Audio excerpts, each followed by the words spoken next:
السلام عليكم ورحمة الله وبركاته. ازيكم احبابي؟ يا رب تكون كلكم بخير. النهارده بقى تعالى اصطحبكم معايا كده انا وعيلتي، انا وزوجي واولادي لاكبر المساحات اللي ممكن نتنزه فيها، واكبر الاماكن اللي مليئة بالجناين، مسافات ويعني مساحات شاسعة ومناظر خلابة جميلة جدا مريحة للعين. النهارده يا جماعة هنروح مع بعض قصر المنتزه، وده بيكون من أشهر الحاجات اللي موجودة في اسكندرية، ونشوف ايه علاقتها بالخديوي عباس حلمي الثاني وفؤاد الأول، وايه دورهم وفضلهم في وجود هذا السرح العظيم. وهنشوف التذاكر، وهنشوف بكام الدخول، وهنشوف تفاصيل كتير. ولو انتوا يعني في بداية الفيديو كده يا جماعة، عايزاكم تعملوا اعجاب واشتراك للقناة وتشجعونا على المزيد. وده اول فيديو من فيديوهات التنزه في الاسكندرية ورؤية معالمنا السياحية المصرية. المكان بيدل على قد ايه يعني قد ايه مصر وتاريخ مصر الجميل مشرف، قد ايه عندنا اماكن جميله فعلا تستاهل انها يعني الناس تجي لها فعلا من كل انحاء العالم. اليوم كان جميل جدا، المكان ممتع، المكان ليك ولأولادك جميل جدا. عايزة اقول لكم انه في هنا ممارسة رياضة، ممكن تمارسوا رياضة المشي، ممكن كمان ممارسة رياضة اللي هي ركوب الدراجة. برضو الدراجات هنا بتتأجر الساعة ب100 جنيه. هنا كمان هوريكم كمان الساعة الجميلة دي، وايه سر بناء الساعة دي، والاربع عساكر اللي هنشوفهم مع بعض الذهبيين. دي عساكر ذهبية بتطلع وقت ما تكون الساعة في على رأس الساعة، كل رأس ساعة كده بترن، وهنشوفها مع بعض. هوريكم كمان الشروق.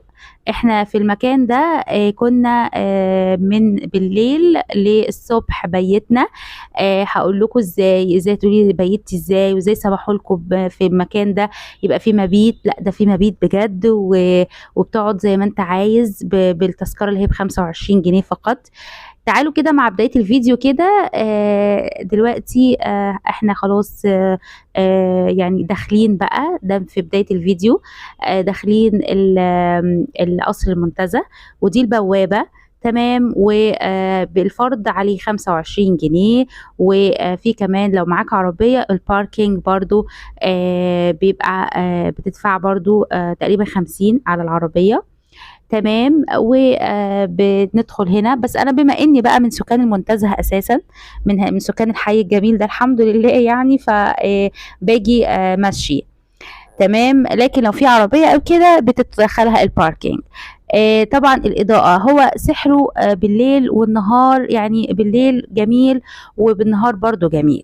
ايه قصة بقى عباس حلمي التاني؟ هو اللي اكتشف المكان ده لما كان صحراء، وكان ماشي كده بفرقته الموسيقية اللي كانت دايما تصطحبه لما كان بيتنزه على شواطئ الإسكندرية، ووجد ان المكان ده ساحر وجميل جدا، وانه لازم تتبني عليه مكان للاصطياف يجوا يصيفوا فيه. تنبأ ان المكان ده لو اتبنى عليه هذا بالشكل الجميل ده اللي هو تخيله، وفعلا كان كلامه صوابا، لانه من احد دلوقتي المعالم السياحية المشهورة في مصرنا الحبيبة.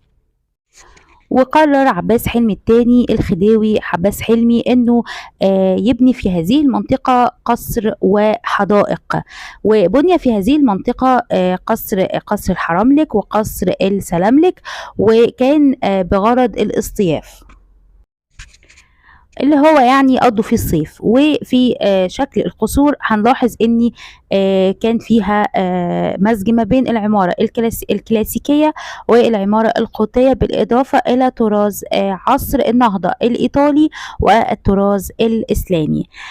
كمان من المعلومات اللي أنا قريتها يا جماعة إن الفضل في مسمى المنتزه هو اللي سماه محمود باشا شكري رئيس الديوان التركي، أطلق اسم المنتزه على تلك الجنة الجميلة. كمان عايزة أقول لكم إن الحي سمي باسم طبعا قصر المنتزه. وعشان كده من الأحياء كمان اللي نلاقيها جميلة وراقية وفيها متنزهات كتير غير قصر المنتزه هو حي المنتزه، وانه كمان قريب من الكورنيش وفي ممشى، وفي يعني جنب القصر هتلاقوا خارج الحدائق دي هتلاقوا المنتزه مليء بالاماكن الجميله للتنزه. بيعد من الاماكن اللي هي بيقولوا عليها يعني ان وسط البلد، وان من الاماكن الحيويه الجميله للفسح.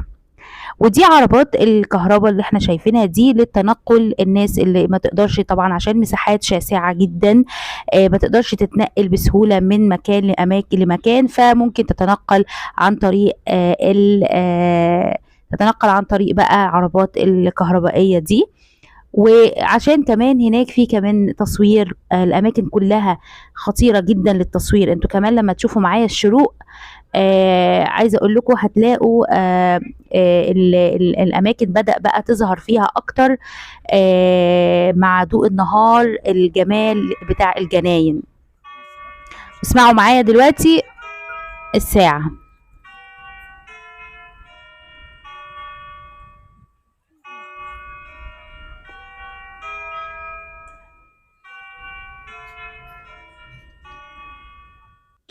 وهنا الساعة كانت 2 بعد منتصف الليل، وكنا بنصور شايفين أول ما الساعة ترن كان يطلع في 4 اتجاهات ل4 اللي هو عساكر ذهبية يعني في وضع التحية للملك. وكان يعني مجرد ما دقيقة واحدة وبعدين بيدخلوا تاني وبيتقفل يعني زي شبابيك كده وبتتقفل وبتتفتح ساعة ما تكون الساعة على رأس الساعة 12 1 2 وهكذا.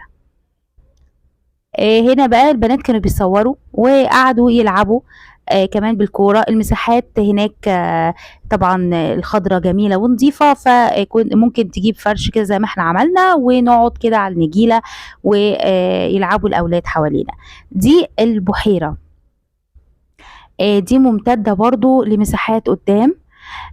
وعايزة اقول لكم كمان بالنسبة لمساحة حدائق المنتزه بتبلغ مساحتها 370 فدان.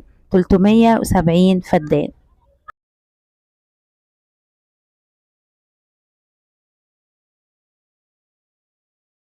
مساء. لا حار. بسم الله الرحمن الرحيم. صباح الخير. أدير حاجة. أنا سلامتك. تقعدوا قدام الموبايلات شوية. نعم. ماشي. وصلوا بالباور. اصورك. يلا 1 2 3. هي الدنيا ضلمة شوية. يلا صورتك. تيجي يا رميساء، تيجي تصوري. لا ما تخافيش، مفيش كلاب. لا ما انا واقفة، ما تخافيش. يلا. ايوه طبعا اكيد هجري واسيبك. يلا بقى. يلا يا رميساء، يلا يا رميساء، بنصور الساعة 4 الفجر يا رميساء. يلا يا رميساء. بصي يا ماما. بصي تعالي بصي. يلا يلا عشان بابا مستني. يلا صورك. حاضر. طب اقفي. طيب يلا هصورك اهو. يلا. ها. ايوه كده. صور.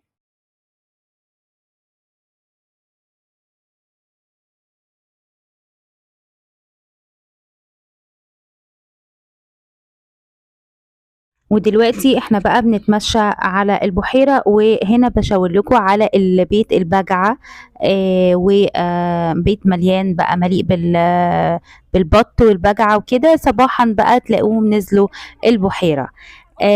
ودلوقتي الممشى اللي انا قلت لكم يعني بنمشي كده عاملين بقى ممشى الجميل الشيك ده على البحيرة بامتداد البحيرة. وكمان بتقدر برضو تقعد على البحيرة زي ما البنات كانوا عاملين كده، وبتفرش وتقعد أمام الماء مباشرة، فبيبقى منتهى المتعة والجمال. تجيبوا الأكل اللي انتوا عايزينه والشرب اللي انتوا عايزينه وتقدروا تستمتعوا وتباتوا كمان لتاني يوم اللي انتوا عايزينه. هو 24 ساعة. هنا بقى كنت بصور لكم التماثيل الجميلة دي اللي كانت كان الحدائق مليئة بيها. وطبعا زي ما انتم شايفين كمان النخيل، شايفه النخل، شايفين النخله، يعني النخل مليء بالبلح طبعا. وفي اماكن هم سايبين البلح مكشوف، وفي اماكن حاطين عليه شبك. هنا بقى الشروق يا جماعه كان تقريبا بعد 5 الفجر، وبوريكم بقى الجمال بقى، وبدأت الدنيا تنور كده. فطبعا الخضرة بقى والسماء بقوا أجمل وأجمل، وألوان كمان الزرع، يعني الزرع والجمال ده كله. هنا طبعا ده القصر بقى اللي هو القصر الحرملك. تمام. في النهار بقى زاد الجمال وبان اكتر، وهو بناه الملك فؤاد الاول، وده كان مقر اقامة الصيف للأسرة الملكية. تمام. وقصر الاخر اللي هوريه لكم قصر السلاملك، ده كان استراحة للخديوي عباس حلمي. قصر السلاملك انا وريته لكم اول الفيديو اهو يا جماعة معانا اهو. قصر السلاملك ده اللي كان استراحة للخديوي عباس حلمي الثاني.